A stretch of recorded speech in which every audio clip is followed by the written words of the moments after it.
नमस्कार दोस्तों, आप सभी का स्वागत है मेरे YouTube channel facts world wide में। दोस्तों, भारत जहां क्रिकेट लोगों की रगों में दौड़ता है, लेकिन कभी हॉकी लोगों की नसों में दौड़ती थी। हॉकी के प्लेयर्स स्टार हुआ करते थे, और होते भी क्यों ना। जब भारत में कहीं भी कोई मेडल नहीं होता था तो हॉकी ओलंपिक्स में गोल्ड लेकर आती थी। 1928 से 1972 तक लगातार 7 गोल्ड, 1 सिल्वर और 2 ब्रॉन्ज इंडिया ने जीते। जब ब्रॉन्ज मेडल भारत हॉकी में जीतता था तो पूरे देश में डिसअपॉइंटमेंट की लहर दौड़ जाती थी। 1968 में भारत पहली बार ब्रॉन्ज मेडल जब लेके आई तो भारत में बहुत ज्यादा डिसअपॉइंटमेंट हुआ था। उस समय इंडियन हॉकी फेडरेशन का बहुत ज्यादा देश में विरोध हुआ, क्योंकि ऐसा माना जाता था 1968 ओलंपिक से पहले भारत के Gurbaksh Singh Indian hockey team के कैप्टन हुआ करते थे, लेकिन लास्ट मोमेंट पर प्रीतपाल सिंह को इंडियन हॉकी टीम का कैप्टन बना दिया गया। मीडिया में सुर्खियां बनी कि 2 कप्तान होने की वजह से भारत का मोमेंटम बिगड़ गया। 1972 में इंडिया टीम गोल्ड की प्रबल दावेदार बनकर ओलंपिक में गई। भारतीय खिलाड़ी काफी अच्छा प्रदर्शन भी कर रहे थे, लेकिन तभी इजराइल के खिलाड़ियों के ऊपर अटैक हो गया।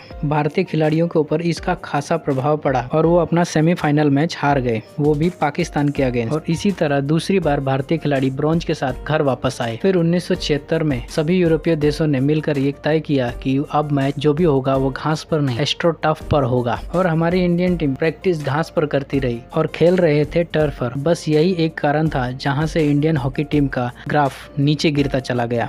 और जब डाउनफॉल शुरू हुआ तो कई सालों तक लगातार डाउनफॉल जारी रहा, और गिरने की कई वजह और भी रही। गिरते गिरते भारत की हॉकी टीम की विश्व रैंकिंग 12वें स्थान पर पहुंच गई, जो कि सबसे घटिया भारत का रैंकिंग अब तक का रहा है, और ओलंपिक के लिए क्वालिफाई तक नहीं कर पाया। लेकिन एक दिन एक आदमी इसे उठाने का प्रयास करता है, और आज भारत विश्व रैंकिंग में 3रे स्थान पर है। तो कैसे हुआ ये बदलाव, जानेंगे इस वीडियो में, देखते रहिए अंत तक। साल 1973 में एक और बड़ी चीज हुई थी। इंडियन हॉकी फेडरेशन, जिसे अंग्रेजों ने बनाया था, के साउथ विंग और नॉर्थ विंग में सत्ता के लिए डिस्प्यूट हो गया, जिसकी वजह से भारतीय हॉकी में किसी प्रकार का कोई बड़ा बदलाव नहीं हो पाया। 1976 में भारतीय टीम जब ओलंपिक्स में खेलने के लिए गई तो वहां पे एस्ट्रो टर्फ बिछा हुआ था, और भारतीय टीम घास पर प्रैक्टिस करके आई थी। और फेडरेशन ने भारतीय हॉकी टीम को एस्ट्रो टर्फ की फील देने के लिए पंजाब भेजा, जहाँ ग्राउंड पर गोबर और मिट्टी से लेप करके बनाया गया एक पिच तैयार करके दिया गया था, और खिलाड़ियों को इसी पर प्रैक्टिस करने के लिए लगा दिया गया। और 2 महीने तक खिलाड़ी उस पर प्रैक्टिस करके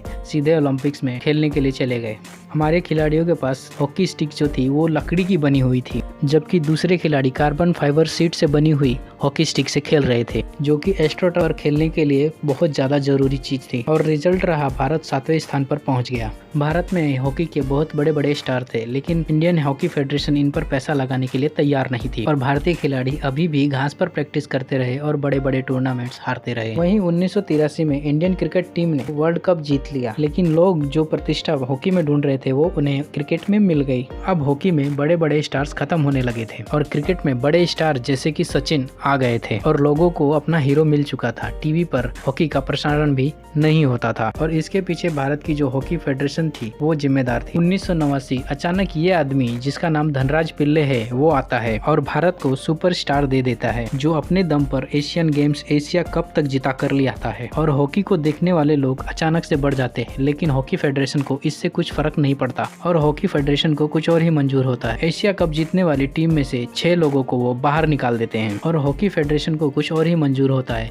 वो एशिया कप जीते हुए टीम में से 6 लोगों को ड्रॉप आउट कर देते हैं, जिनमें धनराज पिल्ले भी शामिल होते हैं, और इंडियन हॉकी टीम का जो मोमेंटम बना रहता है वो फिर से बिगड़ जाता है। और 2008 में पता चलता है कि इंडियन हॉकी फेडरेशन ने घोटाले कर दिए हैं। इंडियन ओलंपिक्स एसोसिएशन ने इंडियन हॉकी फेडरेशन की जगह हॉकी इंडिया को इसकी कमान दे दी है, लेकिन इंडियन हॉकी फेडरेशन इसके अगेंस्ट कोर्ट में चला जाता है। और भारत में 3 फेडरेशन होती है हॉकी को संभालने के लिए, इंडियन हॉकी फेडरेशन और इंडियन हॉकी वीमेन फेडरेशन और हॉकी इंडिया। इन 3 फेडरेशन के पास इतने पैसे नहीं होते हैं कि वो हॉकी को और आगे तक लेके जा सकें।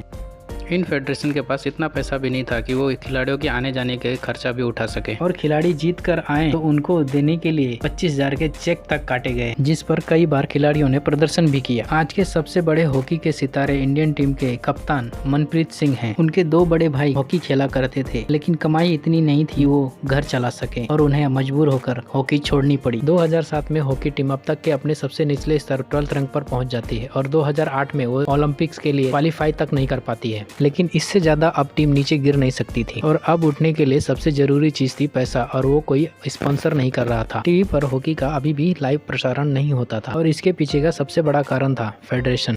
2011 में फेडरेशन की पूरी प्रॉब्लम्स को सॉल्व किया गया। भारतीय हॉकी टीम की कमान अब हॉकी इंडिया के पास में आ गई थी। फिर चाहे वो महिला हॉकी हो या फिर पुरुष हॉकी, पैसा अभी भी कम ही था। फिर एक दिन दिलीप तिर्की, पूर्व भारतीय कप्तान, वो पॉलिटिक्स में आ जाते हैं और बीजू जनता दल से वो राज्यसभा के मेंबर भी बन जाते हैं। दिलीप तिर्की की पटनायक से बात हुई और उन्होंने पटनायक को कन्विंस कर लिया कि हॉकी में इन्वेस्ट किया जाए। उड़ीसा के सीएम पटनायक इस बात को मान जाते हैं। अचानक से उड़ीसा में बड़े बड़े टूर्नामेंट्स होने लगते हैं और लोगों की भीड़ भी बहुत संख्या में आने लगती है। जहां दिल्ली में 1000 लोग भी हॉकी मैच को देखने के लिए नहीं आते थे, वहीं भुवनेश्वर में 10,000 से ज्यादा लोग मैच को देखने के लिए आया करते थे। फिर उड़ीसा की सरकार ने एक ऐतिहासिक फैसला लिया, भारतीय हॉकी टीम का मुख्य स्पॉन्सर बनकर 100 करोड़ की फंडिंग के साथ उड़ीसा ने हॉकी टीम को एक बड़ी राहत दी। प्लेयर्स जिन्हें टाइम पर सैलरी तक नहीं मिल रही थी, अब उन्हें रिवॉर्ड्स मिलने लग गया और भारतीय हॉकी टीम अब हर चीज पर फोकस करने लग गई और रिजल्ट सामने दिखने लगे। साल 2018 में